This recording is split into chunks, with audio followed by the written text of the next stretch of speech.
welcome to our Toyota One-on-One Holiday Edition with a couple of our specialists, long snapper Taybor Pepper and rookie kicker Jake Moody. Thanks for driving around with us, guys.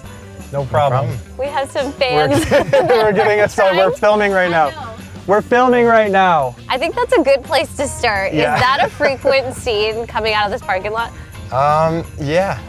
You know, obviously when the team's doing really well and we're having a lot of success, they're diehard fans, and we're gonna catch them when we're done recording this. Yeah, though, I'm for sure. Yeah, we'll circle back around. Yeah. Yep. So Jake, in your rookie season, what is your first impression of the faithful?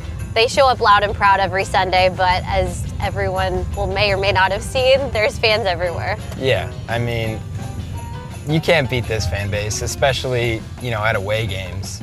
That was the biggest surprise to me, was, you know, showing up to these away games and it feeling like a home game. You know, there's just red throughout the entire stadium, and just seeing the faithful, you know, at not just the home games, but all the away games as well. It's really cool. Taybor, you were part of a specialist trio that had Robbie Gould and Mitch Wisnowski for 3 years. The gang was together. Jake is the new face. How do you welcome him to the specialist trio? With open arms. It's awesome having Jake here. It's funny because there's a little bit of a college rivalry between he and I, but it's just kind of added to the daily rapport, giving each other crap during the college football season. But overall, Jake's been awesome. He fits right in. Honestly, was surprised how well he fit in, and yeah, it's kind of didn't really miss a beat. So both of you are from Michigan, correct? Yeah, we live about 20 minutes away from each other in the off season. How big of a connecting point was that jumping off point for the friendship? We didn't meet up in the off season at all. Right before training camp, we did head over to a golf course and hit the driving range and had a good time hanging out.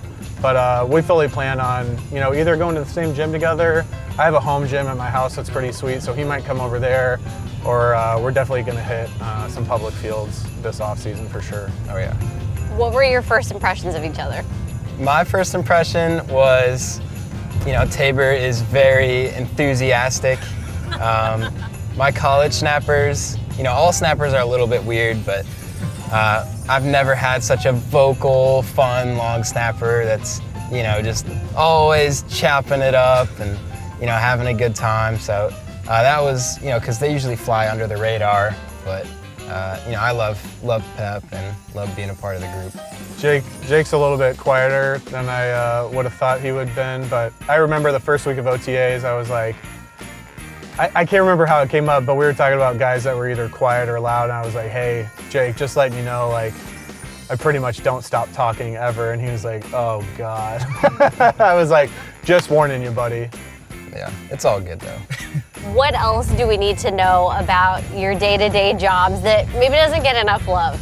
I think for snapping, yeah, a lot of people think that, you know, since defenders can't line head up over the long snapper, that we kind of just don't have any responsibility after the snap and we can go and cover the punt. But on punt protection, I mean, 9 times out of 10, long snappers have to block basically a guy who's like a pass rusher. So, you know, we start with our head down, we got to snap it, get our head up, see the picture of how they're going to rush us and react accordingly. And then I think another underrated thing is on field goal snaps, I have to make sure the laces are facing away from Jake every single time, and that's about 2.5 rotations, 8 yards away from the holder. So a lot of people don't realize that. My job's not quite as hard, but you know, it's sometimes slept on, I guess. You know, a lot of people think that it's, you know, a lot easier than it is. There's a lot more factors that go into it. It's not just, you know, kicking a ball through the post. It's, you know, it comes down to timing. Like he said, it has to be a good snap first and then a good hold second. You know, obviously wind conditions, weather conditions can come into play. Field surfaces can come into play. You know, I've slipped a couple times, but you know, it's something that you got to take into account. Just to give more credit to Jake, is like you see a lot of people with practice film and they're kicking from sticks and the ball's stationary the whole time once they place it there, but you know, because of the field goal rush, we have to get the kickoff in under 1.3 seconds. And like he mentioned, if I have kind of a wobbly snap or the laces aren't right, it's Mitch's job to erase my mistake. And if something happens and Mitch messes up a little bit, then it's Jake's job to erase all of our mistakes. So there's a lot that can go into it, and condense that into 11 grown men trying to block a kick in under 1.3 seconds. It's there's a lot that can go right and a lot that can go wrong in those 1.3 seconds. When you look back at the course of the season, is there one kick that sticks out in your mind that was perfectly executed? Oh gosh, I think honestly my very first kick, my first extra point after I took a delay game, I thought that was executed pretty well. The one that comes to mind for me was Minnesota on Monday Night Football. It was a long kick. How long was that one? 55. Yeah, it was a 55-yarder. The kick team, the field goal team kind of got out there a little late. Weren't sure if we were going to go for it on fourth or kick a field goal. We get out there and through my legs, so the play clock is upside down. I'm seeing the time ticking. Jake is getting set up in his kick, and I'm watching the clock behind Mitch in my stance, and I see 3, 2, and I cannot snap it until Mitch is ready. And Mitch turned his head, and as soon as I saw him turn his head, I snapped it, and we kicked it, and Moody made that 55-yarder. And that was just super impressive to me because Jake didn't have the perfect circumstances. You know, we got out there a little late. He was a little rushed in his setup, and we got the ball off in time, and he drained it, and it was a great kick. Jake, it's your first year in the league, third-round pick. How are you managing just the pressure and expectations that the team has of you, especially as the 49ers are making this really big playoff push? I'm just, giving it everything I got every single day just to, give the best that I can, to kind of pay it forward. And everybody on this team gives it everything they have, and I think it's fair for me to do the same and just do the best I can and learn from vets like Pep and Mitch, and just kind of find my role on this team and just do the best I can. What's the best piece of advice you've gotten from somebody on this team, maybe Pep? Oh gosh, he's really taught me how to become a professional, taking care of my body, finding a good routine. That was something that I struggled with early on, and I think it's helped me with more recent success, just kind of maturing and figuring out what I'm doing on every single day just to make sure that my body's feeling great. I'm kicking the ball as well as I can, and just taking little bits and pieces. It's been really beneficial for me. You guys are both part of a larger special teams unit, but the trio of specialists spends a lot of time together. So I'm gonna ask you guys to do a challenge, if you're good with it, of how well you know your teammates. Well, I was just saying today, I felt like I was able to clue in on Jake pretty well about just how he operates pretty early on in the season, whereas Mitch took about a good year and a half to kind of figure out how he works. What is your teammate's biggest game day superstition?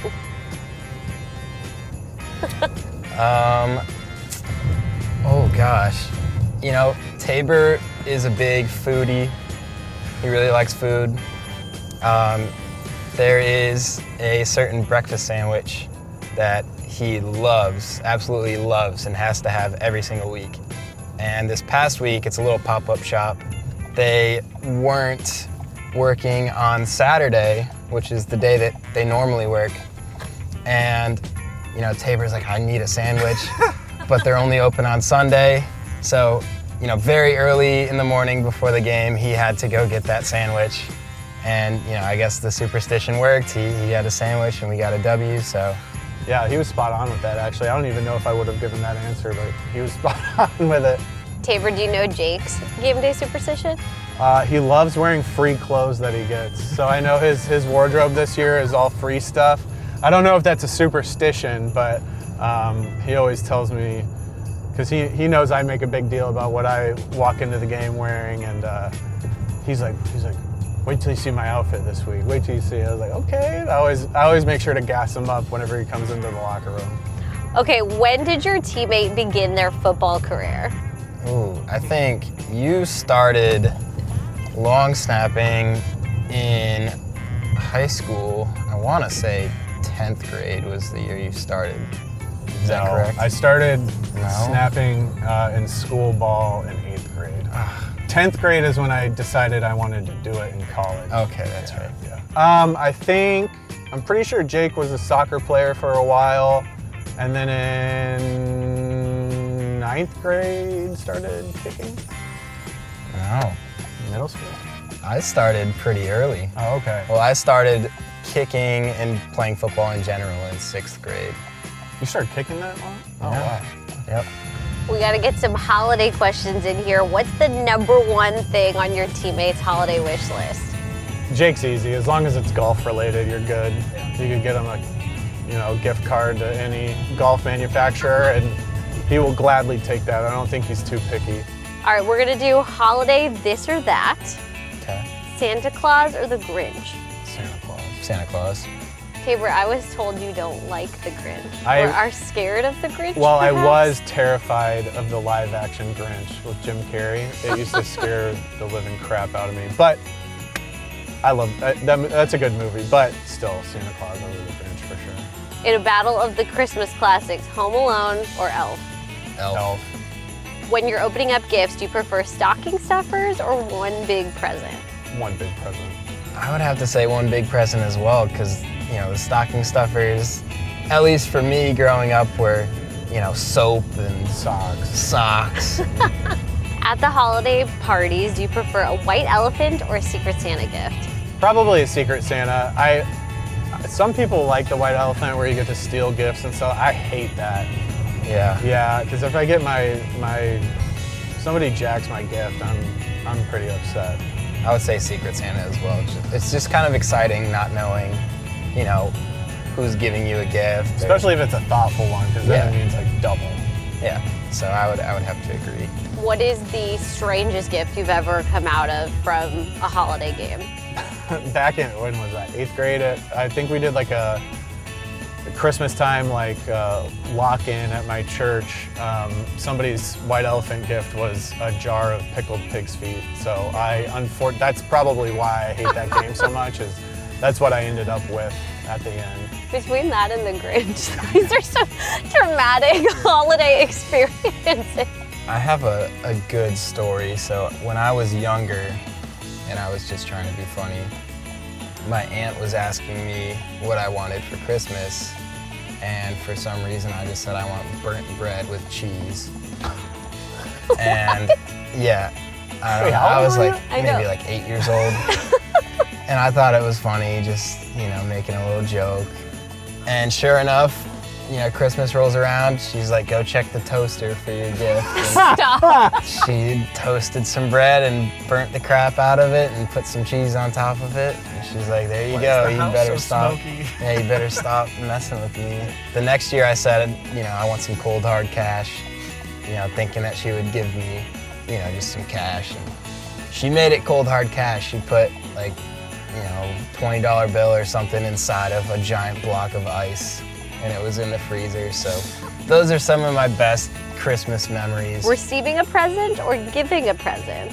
I like receiving because it's stressful trying to find presents and give presents, especially for my girlfriend. She is extremely picky, but she is the other way around though. She loves getting me stuff, so then I always feel like a piece of crap for not getting her, the equivalent to, how much she gives me, and she's the best. I'm a pretty good gift giver as far as I'll hear something and I'll sock it away in my notes app, and when it's Christmas time, 9 times out of 10, I already have like a list made for anybody I'll be getting gifts for. So I really like giving gifts. So to wrap this thing up, what are your favorite holiday traditions?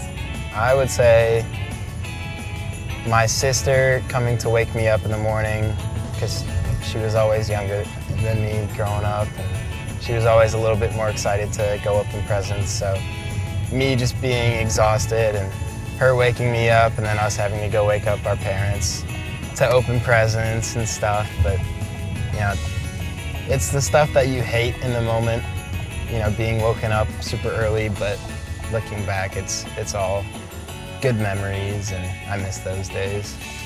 Growing up, my grandma made our whole family stockings with our names on it. She not crocheted it, but kind of knit them for us, and My grandma passed away about 2 years ago, and so when I married my wife, my mom was able to find some of the old stencils, and she made one for my wife, and now she's going to be making one for my daughter as well. So that's one of my favorite Christmas traditions, just kind of matching stockings for the family.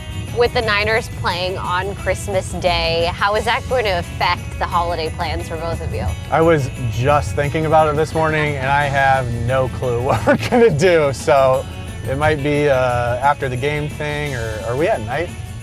We are prime time. Okay, all right, so we might be able to do some gifts in the morning. All right, so if you could give a shout out to the faithful that are gonna be here Christmas Day, go ahead and do that now. Huge shout out to all the fans, spending their Christmas with us. That's obviously really cool.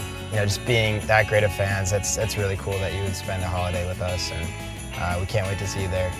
It means a lot, and we hope you're loud, and we hope you didn't fill up on milk and cookies like Santa did the night before the game. But yeah, be there, be loud, wear your Santa hats. Good thing they're red.